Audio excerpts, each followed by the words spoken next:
प्रहलाद जी यहाँ कहते हैं, प्रभु त्याग कैसे करें, आपने दुनिया इतनी सुंदर बनाई। भगवान कहते हैं दुनिया इसीलिए सुंदर नहीं बनाई थी कि तुम मुझे ही भूल जाओ। मैंने तो दुनिया इसीलिए सुंदर बनाई थी कि तुम्हें मेरा भजन करने में कोई तकलीफ ना हो, पर तुमने तो उसी को कारण बना लिया मुझे नहीं मानने का। भगवान कहे कि तुम अकेले ना पड़ जाओ, तो मैंने तुमको परिवार दिया। अब परिवार में भी ज्यादा अकेलापन किसी को लगे तो मैंने तुमको हमसफर दिया। एक उम्र बाद विवाह हो जाता है। कोई एक व्यक्ति जो पूर्ण रूप से आपका है, आप उनके, तो मैंने आपको हमसफर दिया, साथी दिया आपका इस जीवन में। आपका अपना परिवार हो, मैंने संतान दी। अपनी खुशियां बांट सको, रिश्तेदार दिए, मित्र दिए, अपना जीवन चला सको, काम दिया। पर तुमने तो इसी को अपने दुख का कारण बना लिया। आज किसी भी व्यक्ति को पूछो वो दुखी क्यों है, यही 3-4 कारण होते हैं। कोई परिवार से दुखी, कोई काम से दुखी, कोई बच्चों से दुखी, पति पत्नी से दुखी, पत्नी पति से दुखी। यही कारण है दुख के। तो भगवान कहे मैंने जो चीज तुम्हारे अच्छे के लिए दी, तुमने उसी को अपने दुख का कारण बना लिया, तो इसमें मेरी गलती नहीं है। उदाहरण स्वरूप एक सेठ जी है, बहुत धर्म का काम करते हैं। उनको पता चलता है किसी गांव में पानी की बहुत किल्लत है, तो उन्होंने वहां एक कुआं बनवा दिया।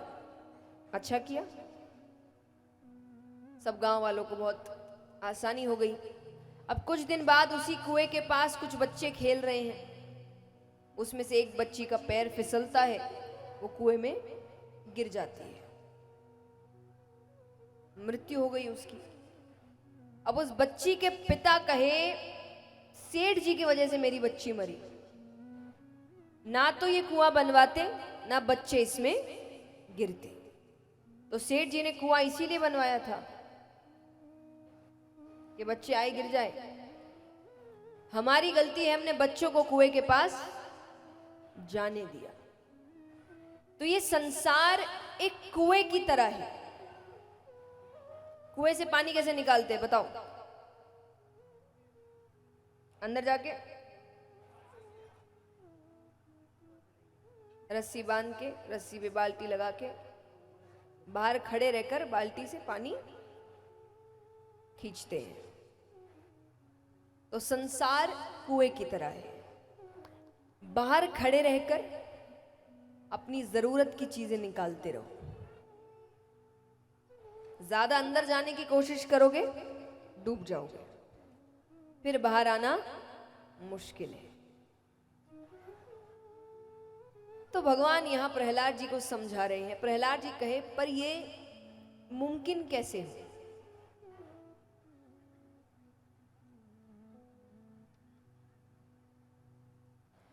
तो यहां पर भगवान कहते हैं कि मैंने तुमको इतना कुछ इसीलिए नहीं दिया था कि तुम मुझे भूल जाओ। प्रहलाद जी कहे कि इसको समझे कैसे? कुएं के बाहर रहकर सामान भी निकाले, तो सामान का इस्तेमाल तो कर रहे हैं, फिर बाहर कैसे खड़े रहे? अंदर तो जाने की इच्छा होगी ना। तो वो समझ कैसे आए? भगवान कहते हैं वो समझ सत्संग से आती है।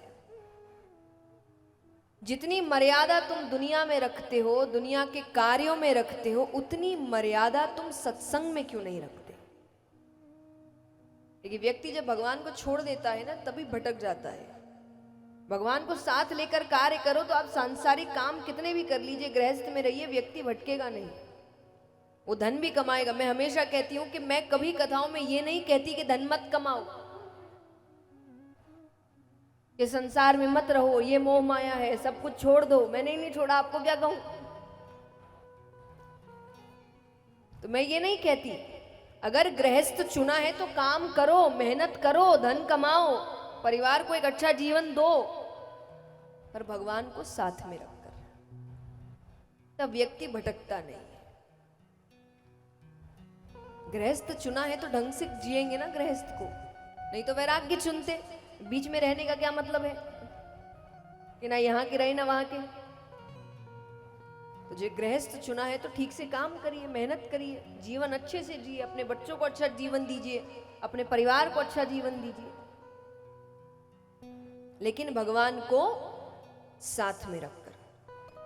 अर्जुन ने तो नहीं छोड़ा था सब कुछ, गोपियों ने तो नहीं छोड़ा था सब कुछ, सब तो गृहस्थ में रहने वाले थे, पर भगवान सबको मिले हैं। तो भगवान को प्राप्त करने का अर्थ ये नहीं होता कि आपको सब कुछ छोड़ना पड़ेगा। भगवान तो आपको कमल बनना सिखाते हैं कि पानी में रहकर भी उससे अनछुआ कैसे रहते हैं। रहना पानी में ही है, लेकिन उससे अनछुआ कैसे रहना है। तो वो कैसे समझ आए? भगवान कहते हैं सत्संग से। जब तुम सत्संग में मर्यादा रखोगे तो तुम्हें जीवन का सच समझ आएगा। तो भगवान यहां समझा रहे हैं कि दुनिया में तुम इतनी मर्यादा रखते हो, हम रखते हैं कि नहीं? स्कूल समय पर जाते हैं बच्चे, ट्यूशन समय पर हो रहा है, ऑफिस समय पर हो रहा है, काम समय पर हो रहा है, मनोरंजन तक समय पर हो रहा है। हफ्ते में एक दिन छुट्टी का दिन है, और उस हफ्ते में एक दिन भगवान का कोई दिन नहीं है, मंदिर का कोई दिन नहीं है, सत्संग का कोई दिन नहीं है। तो भगवान कहते दुनिया में इतनी मर्यादा, सत्संग में कोई मर्यादा नहीं। भगवान को तो समय हम अपने हिसाब से देते हैं। इतनी कथाओं में जाते, कई जब सबको निमंत्रण दिया जाता है भाई कथा के लिए, तो खास करके पुरुष वर्ग जवाब देता है संडे के दिन आएंगे, है ना?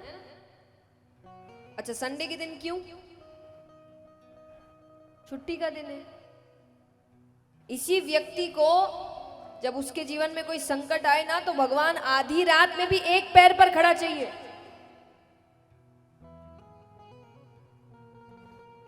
ड्रोन को पीछे रखे जब कथा चले,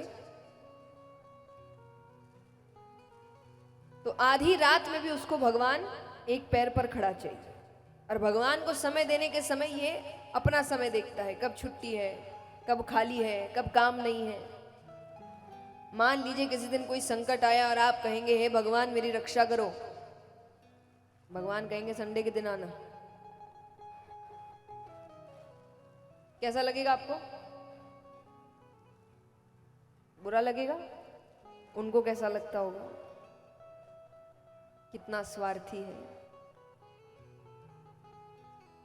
अपने हिसाब से समय देता है।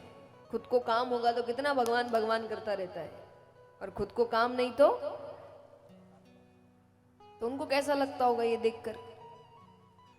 तो जितनी मर्यादा आप दुनिया में रखते हैं उतनी मर्यादा सत्संग में भी रखिए। भगवान कहते कुछ चीजों में बदली नहीं चलती। बदली यानी आपके बदले कोई और कर ले, एक्सचेंज।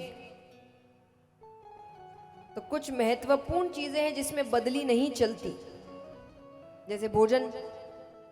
आपके बदले का भोजन कोई और कर ले, आपका पेट भर जाएगा? शादी, आप कहें मेरी जरूरी मीटिंग है, फेरे तुम ले लो, कर सकते हो? मृत्यु, मेरे अच्छे दोस्त हो ना, मेरे बदले मर जाओ, हो सकता है? वैसे ही सत्संग में भी बदली नहीं चलती। ये भी खास करके पुरुष, आज कई बातें पुरुष वर्ग के लिए ही है ज्यादा।